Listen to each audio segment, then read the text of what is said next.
MP ఎన్నికలు పూర్తి కావడంతోనే PCC chief పోస్టుపై focus పెట్టారు కాంగ్రెస్ నేతలు. ఆ పదవిని దక్కించుకునేందుకు ఇప్పటికే ప్రయత్నాలు మొదలుపెట్టారు. లోక్సభ ఎన్నికల వరకే సీఎం రేవంత్ ను పీసీసీ చీఫ్ గా కొనసాగిస్తామని హైకమాండ్ ఇప్పటికే ప్రకటించింది.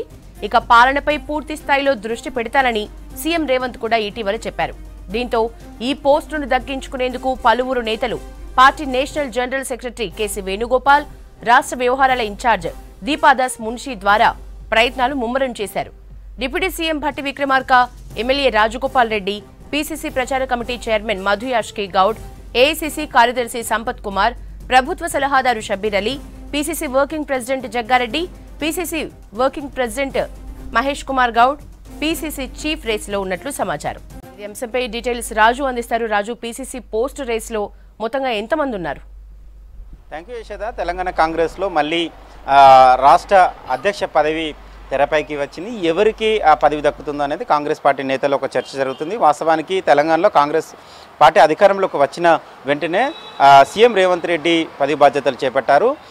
అప్పటి వరకు ఆయన పీసీసీ చీఫ్గా కొనసాగారు కాబట్టి వెంటనే ఆ పదవిని వేరే వాళ్లకు ఇస్తారు. ఏఐసీసీ కూడా వేరే వాళ్ళను చూస్తుంది, బలమైన నేతకి ఇవ్వాలని, బలమైన సామాజిక వర్గానికి ఇవ్వాలని చూస్తుందని ఒక పార్టీలో చర్చ జరిగింది. కానీ ఏఐసీసీ మాత్రం పార్లమెంట్ ఎన్నికలు అయ్యే వరకు పీసీసీ చీఫ్ హోదాలో, సీఎం హోదాలో రేవంత్ రెడ్డి ఉంటారు. ఆయన ఎన్నికలు అయిపోయేదాకా, పార్లమెంట్ ఎన్నికల వరకు ఆయననే బాధ్యతలు వహిస్తారని కూడా ఒక దిశానిర్దేశం చేయడంతో కాంగ్రెస్ నేతలు వాళ్ళ ప్రయత్నాలు కాస్త బ్రేక్ వేశారు. ఇక పార్లమెంట్ ఎన్నికలు ముగిశాయి. సో ఈ నేపథ్యంలో మళ్ళీ పీసీసీ ప్రెసిడెంట్ బాధ్యతలను చేపట్టాలని, ప్రెసిడెంట్ను దక్కించుకోవాలని చాలామంది నేతలు అయితే లాబింగ్ మళ్ళీ మొదలు పెడుతున్న పరిస్థితి కనబడుతుంది. చాలామంది అంటే తెలంగాణ కాంగ్రెస్ పార్టీలో చాలామంది నేతలు పీసీసీ చీఫ్ పదవిని దక్కించుకోవడానికి చాలా సీరియస్గా ట్రై చేస్తున్న పరిస్థితి కనబడుతుంది. ఎందుకంటే సీఎం రేవంత్ రెడ్డి పూర్తిగా పాలన పైన పూర్తిగా ఫోకస్ పెట్టడంతో పార్టీకి సంబంధించిన కార్యక్రమాలు కావచ్చు, పార్టీకి సంబంధించిన ప్రోగ్రామ్స్ కావచ్చు, నేతల మధ్యలో కోఆర్డినేషన్ చేయడం కొద్దిగా గ్యాప్ పెరుగుతుంది అనే నేపథ్యంలో ఏఐసీసీ కూడా కొత్త వారికి ఇవ్వాలని ఒక ఆలోచన చేస్తుంది.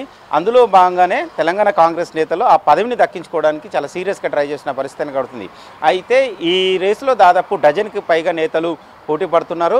తమకే పీసీసీ ఇవ్వాలని, తమకు పీసీసీ ఇస్తే రాష్ట్రంలో కాంగ్రెస్ పార్టీని మరింత బలోపేతం చేస్తాము, కాంగ్రెస్ పార్టీ ఇక్కడ తెలంగాణలో ప్రభుత్వంలో ఉంది, అదేవిధంగా పార్టీని కూడా మరింత గ్రౌండ్ లెవెల్లో కూడా బలోపేతం చేయడానికి కృషి చేస్తాము, రేవంత్ రెడ్డి ఏ తరహాలో పనిచేశారో దానికంటే మిన్నుగా పనిచేస్తామని కూడా వారి ప్రయత్నాలు ఢిల్లీ పెద్దల వద్ద మొరబెట్టుకుంటున్నారు. అయితే ఒకసారి చూసుకున్నట్లయితే ఎవరెవరు పీసీసీ రేస్లో ఉన్నారు ఒకసారి చూసుకున్నట్లయితే భట్టి విక్రమార్క, డిప్యూటీ సీఎంగా ఉన్న భట్టి విక్రమార్క తనకు పీసీసీ చీఫ్ బాధ్యతలు ఇవ్వాలని ఆయన కోరుతున్నారు. అసెంబ్లీ ఎన్నికలు అయిపోయిన వెంటనే తనకు పీసీసీ బాధ్యతలు కూడా తనకు అప్పచెప్పాలని కూడా ఆ సమయంలోనే ఆయన ఏఐసీసీ నోటీస్కి తీసుకెళ్లారు. ఎందుకంటే కర్ణాటకలో అక్కడ డిప్యూటీ సీఎం డీకే శివకుమార్ ఉన్నారు. అక్కడ కర్ణాటక పీసీసీ ప్రెసిడెంట్గా డీకే శివకుమారే బాధ్యతలు కొనసాగిస్తున్నారు. కాబట్టి ఇక్కడ నేను డిప్యూటీ సీఎంగా ఉన్నాను, అదేవిధంగా పార్టీకి సంబంధించిన చీఫ్గా ఆ బాధ్యతలు కూడా తనకే ఇవ్వాలని ఆ సమయంలో ఆయన ఏఐసీసీ పెద్దల వద్ద కోరినట్లు తెలుస్తుంది. అయితే ఇప్పుడు కూడా ఆయన మళ్ళీ పీసీసీ రేస్లో ఉన్నారు. ఆయనతో పాటు కొంతమంది బీసీ నాయకులు కూడా చాలా సీరియస్గా ట్రై చేస్తున్న పరిస్థితిని గడుతుంది. ఒకసారి బీసీ నేతలలో మధు యాష్కి గౌడ్, అదేవిధంగా working president MLC Mahesh Kumar Goud, working ప్రెసిడెంట్గా ఉన్న అంజన్ కుమార్ యాదవ్, దాంతోపాటు మరొక మంత్రి పొన్నం ప్రభాకర్, వీళ్ళంతా పీసీసీ చీఫ్ రేస్లో ఉన్నారు. ప్రధానంగా అంటే రెడ్డి సామాజిక వర్గానికి సీఎం పోస్ట్ ఉంది, ఎస్సీ సామాజిక వర్గానికి డిప్యూటీ సీఎం పోస్ట్ ఉంది. కాబట్టి కాంగ్రెస్ పార్టీకి సంబంధించిన పీసీసీ చీఫ్ పోస్టును బీసీ సామాజిక వర్గానికి ఇస్తానని కాంగ్రెస్ పార్టీలో ఒక చర్చ జరుగుతుంది. ఒకవేళ బీసీ సామాజిక వర్గానికి ఇస్తే ఈ నలుగురు ఎవరికో ఒకరికి పీసీసీ చీఫ్ దక్కే అవకాశం ఉన్నట్టు కాంగ్రెస్ పార్టీలో చాలామంది చర్చించుకుంటున్నారు. ఈ బీసీ సామాజిక వర్గం సంబంధించిన నేతలు కూడా చాలా సీరియస్గా ట్రై చేస్తున్నారు. వాళ్లకు ఏఐసీసీ పెద్దలు ఎవరైతే తెలిసినారో వాళ్ళ ద్వారా లాబింగ్ చేస్తున్న పరిస్థితిని కడుతుంది. ఇక మరికొంతమంది నేతలు కూడా సీరియస్గా ట్రై చేస్తున్నారు. రెడ్డి సామాజిక వర్గానికి సంబంధించిన ఇద్దరు నేతలు కూడా చాలా సీరియస్గా ట్రై చేస్తున్నారు. ప్రజెంట్ వర్కింగ్ ప్రెసిడెంట్ ఉన్న జగ్గారెడ్డి తనకు పీసీసీ ప్రెసిడెంట్ ఇవ్వాలని కూడా ఆయన పెద్ద ఎత్తున ఢిల్లీలో లాబింగ్ చేస్తున్నారు. రాహుల్ గాంధీకి జగ్గారెడ్డి కొద్దిగా సన్నిహితుడు కాబట్టి రాహుల్ గాంధీ ద్వారా ఆయన లాబింగ్ చేస్తున్న పరిస్థితిని కనబడుతుంది. ఇప్పటికే ఆయన గతంలో అంటే పార్లమెంట్ ఎన్నికల కంటే ముందు ఆయన రాహుల్ గాంధీని కూడా ఒకసారి కలిసి ఒకవేళ పీసీసీ పోస్టు ఎవరికన్నా ఇవ్వాలనుకుంటే తన పేరును పరిశీలించాలని, తనకు ఇస్తే మరింత గట్టిగా బలంగా పనిచేస్తానని కూడా ఆయన జగ్గారెడ్డి కోరినట్టు తెలిసింది. అదేవిధంగా రాజగోపాల్ రెడ్డి తనకు మంత్రి పదవి ఇవ్వాలని కూడా ఆయన గట్టిగా పట్టుబడుతున్నారు. ఒకవేళ మంత్రి పదవి కాకపోతే పీసీసీ చీఫ్ బాధ్యతలైనా కట్టబెట్టాలని కూడా పార్టీ నేతలతో సంప్రదింపులు చేస్తున్నట్లు తెలుస్తుంది. ఇక మైనార్టీ సామాజిక వర్గాన్ని చూసుకున్నట్లయితే షబ్బీర్ అలీ ప్రజెంట్ ఆయన ప్రభుత్వ సలహాదారులుగా ఉన్నారు. ఆ రేవంత్ రెడ్డికి అత్యంత సన్నిహితుల్లో షబ్బీర్ అలీ కూడా ఒకరు.